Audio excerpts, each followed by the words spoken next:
Dans cette première vidéo, je vais vous expliquer comment faire pour accéder à votre compte Google et rejoindre une classe créée par un de vos professeurs. La première chose à faire, c'est bien entendu d'ouvrir une fenêtre du navigateur Chrome, Google Chrome. Ensuite, vous saisissez l'adresse google.be. Vous arrivez sur cette page. Vous remarquez le bouton connexion en bleu en haut à droite. Je vais cliquer dessus.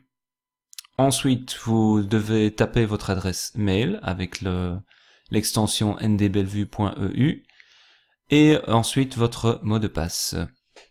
Lorsque vous vous connectez pour la première fois à votre compte, Google vous informe des différents termes d'utilisation de la plateforme. Il vous demande d'accepter, bien entendu.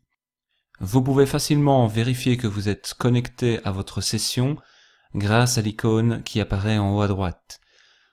Le menu ici, qu'on appelle le gaufrier, est le menu principal qui regroupe les différentes applications Google.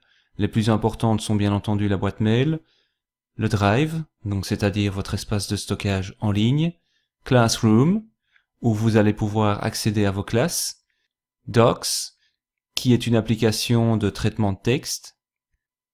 Nous allons dans un premier temps nous concentrer uniquement sur ces 4 applications.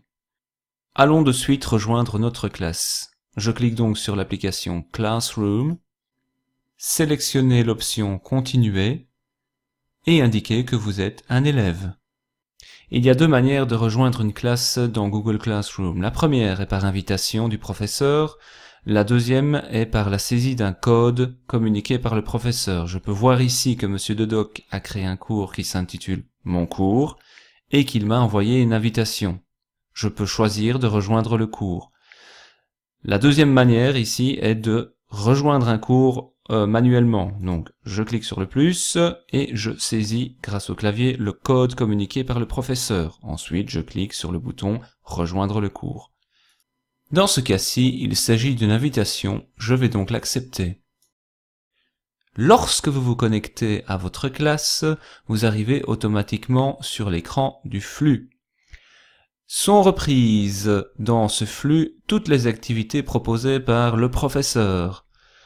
Une icône en haut à gauche de chaque activité donne sa nature. Ici, il s'agit d'une question posée par le professeur, ici d'un devoir et ici d'une annonce. Concentrons-nous sur la première activité proposée par le professeur. Il s'agit d'une question, un sondage réalisé dans la classe afin de planifier le prochain test.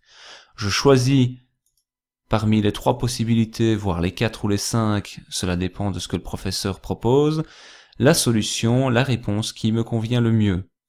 Je la sélectionne et je clique sur « Envoyer ». Je confirme mon choix. Une icône verte suivie de la mention « Terminé » indique bien que j'ai terminé cette tâche. Le deuxième type de tâche qu'un professeur peut vous proposer est un devoir. Ici, on voit qu'il s'agit d'une expression écrite. En dessous figure la consigne « Décris un membre de ta famille en anglais en 50 mots ». J'ouvre le devoir.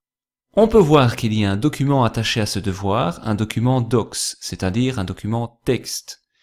Je vais cliquer sur le nom de ce document et il va s'ouvrir dans un nouvel onglet de Chrome. La disposition des différents outils va sans doute vous rappeler Microsoft Word. Vous avez ici le choix des polices, la taille, mettre le texte en gras, en italique, souligner, changer la couleur, etc., etc.